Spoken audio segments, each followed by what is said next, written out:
ஓம் சாய்ராம். அன்பு குழந்தையே, எல்லா மனிதர்களுடைய வாழ்க்கையிலும் கெட்ட நேரமும் இருக்கும், நல்ல நேரமும் இருக்கும். கெட்ட நேரம் நல்ல நேரம்னு எதை சொல்கிறேன்னு கேட்குறியா? நீ ஆசைப்பட்டதெல்லாம் நடக்கிற நேரம், நீ ஆசைப்பட்டதெல்லாம் அதற்கு எதிர்மாறாக நடக்கும்போது அது உனக்கு கெட்ட நேரம் தானே. அப்படிதான் இத்தனை நாளாக நீ ஆசைப்பட்டதெல்லாம் கிடைக்காம அனுபவிக்க முடியாமல் துக்கங்களையும் துயரங்களையும் சந்தித்தவும் வாழ்க்கையில் இனி எல்லாமே நல்லதாக நடக்கும்படி உனக்கான நல்ல நேரம் இப்போ வரப்போகுது. அப்படிப்பட்ட நல்ல நேரத்தை உன் வாழ்வில் வரவழைப்பதற்காக தான் இப்போது இந்த சாயப்பா உன்னை தேடி எதையெல்லாம் இன்னும் கிடைக்கல, எதையெல்லாம் அடைய முடியலன்னு நீ தேடி தேடி தவிச்சியோ அது இப்போது தானாகவே உன்னை தேடி வரக்கூடிய நேரம் வந்துடுச்சு. நாளை வியாழன் நாளிலேயே உன் விருப்பங்கள் எல்லாம் நிறைவேறி நீ ஆசைப்பட்ட வாழ்க்கையை சந்தோஷமாக மனமகிழ்வோடு சிரிச்சுக்கிட்டே நீ வாழப்போகிறாய் என் செல்லமே. இனிமே நீ இந்த உலகத்தையும் உன் வாழ்க்கையில் நடந்த விஷயங்களையும் திரும்பி பார்க்க அவசியமில்லை. இந்த உலகமே உன்னை திரும்பி பார்த்து நீ யார், எப்படிப்பட்ட செயல்களை செய்தாய் என உன்னை பற்றி பாராட்டி புகழ் பேச போகிறாங்க. அந்த அளவுக்கு உன் வாழ்க்கையை நான் அர்த்தமுள்ளதாகவும் அழகாகவும் மாற்ற போகிறேன். நீ இங்கு பிறந்ததே உன் வாழ்க்கையை வாழ்கிறதுக்காக தானே தவிர அடுத்தவங்க உன்னை புரிஞ்சுக்கிறதுக்காக இல்லைன்றதை முதல்ல தெரிஞ்சுக்கோ.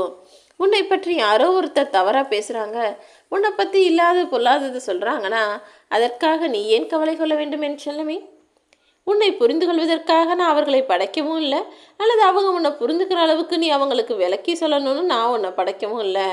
யார் யாரை பற்றி என்ன புரிந்து கொண்டால் என்ன, காலமும் நேரமும் அவரவர்களுக்கு உண்டான புரிதலை நிச்சயமாய் உருவாக்கும்.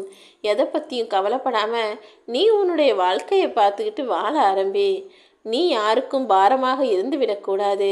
நீ பாரமாக இருக்க, அடுத்தவங்களுக்கு உன்னை வச்சு சமாளிக்க கஷ்டமாக இருக்குன்னு அவங்க நினைக்க ஆரம்பிப்பதற்கு முன்பாகவே நீ அவர்களை விட்டு தூரமாக இருந்துவிடு.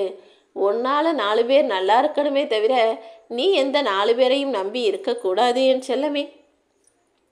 உனக்கு நான் பல விஷயங்களை கொடுத்துருக்கேன், ஆனால் அதன் அருமை புரியாமல் இல்லாததையே என்கிட்ட கையேந்தி நின்று ஏன் இப்படி கவலைப்பட்டுக்கிட்டு இருக்க? முதல்ல உன் வாழ்க்கையில் உனக்கு என்ன கிடச்சிருக்கோ அதை வச்சு சந்தோஷமாக மனநிறைவோடு வாழப்பார். நீ என்கிட்ட என்ன எதிர்பார்க்குற, உன்கிட்ட எது இல்லை, உனக்கு விருப்பமானது என்னன்னு எல்லாமே இந்த சாயப்பாக்கு தெரியும். பிடிச்சதை கிடைக்கும்போது தொலைச்சிட்டு அப்புறமா தேடினா எப்படிமா கிடைக்கும்? முதல்ல கிடைச்சதை உன் வாழ்க்கையில் வச்சு சந்தோஷமாக வாழ பழகு.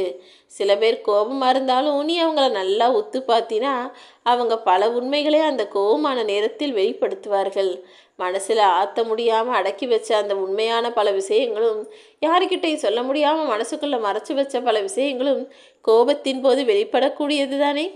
சில பேர் கோபமாக இருக்கும் போது பேசுகிறதெல்லாம் சும்மா பேசுகிறாங்கன்னு நினச்சிடாத. கோபப்படும் போது மனிதர்கள் வாயிலிருந்து வரக்கூடிய வார்த்தைகளில் 99% அவர்கள் மனதிலிருந்து ரொம்ப நாளாக சொல்லணும்னு நினச்சது தான் சொல்கிறாங்க. அப்படி அவர்கள் சொல்லக்கூடிய வார்த்தைகள் எல்லாம் உண்மை நிறைந்தது. அதை அப்படியே கேட்டு அதற்கேற்றாற் போல நடந்து கொள்ளேன் செல்லமே. அதே போல் நல்லா பேசுகிறவங்க திடீர்னு சில சமயங்களில் மௌனம் ஆயிடுவாங்க. அப்படி சில பேரின் மௌனங்களையும் நீ சரியாக கவனித்து பார்த்தீனா அவர்கள் பல உண்மைகளை மறைப்பதும் சில விஷயங்களை வெளிப்படுத்தாமல் தடுக்க நினைப்பதும் உனக்கு தெரியும். அப்படி திடீரென மௌனமாக இருப்பவர்களையும் கவனிக்கணும், கோபப்பட்டு கத்துறவங்களையும் கவனிக்கணும். அதில் உனக்கு எது தேவையோ அதை மட்டும் உன் வாழ்க்கைக்காக எடுத்துக்கொள்ளேன் செல்லமே. உன்னை சுற்றி நடக்கிற எல்லா நல்ல விஷயங்கள்லையும் ஒரு சில கெட்டதும் இருக்கும், எல்லா கெட்ட விஷயங்களையும் ஒரு சில நல்லதையும் நான் வச்சுருப்பேன்.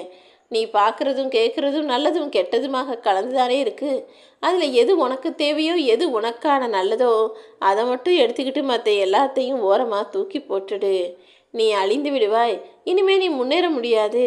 உன் வாழ்க்கையில் நீ நல்ல நிலைமைக்கு வர முடியாது, நீ ஜெயிக்க முடியாதுன்னு நினைக்கிற மனிதர்கள் அப்படி நினைக்கும் போதே நீ எழுந்து நின்று அவங்க முன்னாடி ஜெயிச்சு காட்டுடு.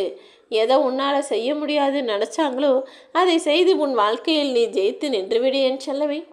உன் எதிரியே சிலிர்த்து போகக்கூடிய அளவுக்கு நீ உன் வாழ்க்கையில் ஜெயிச்சு முன்னேறி நிற்கணும்னு நான் ஆசைப்பட்றேன். எப்போவுமே மனிதனுடைய வாழ்க்கையில் எதையும் அதிகமாக யோசிக்கவும் கூடாது, நேசிக்கவும் கூடாது.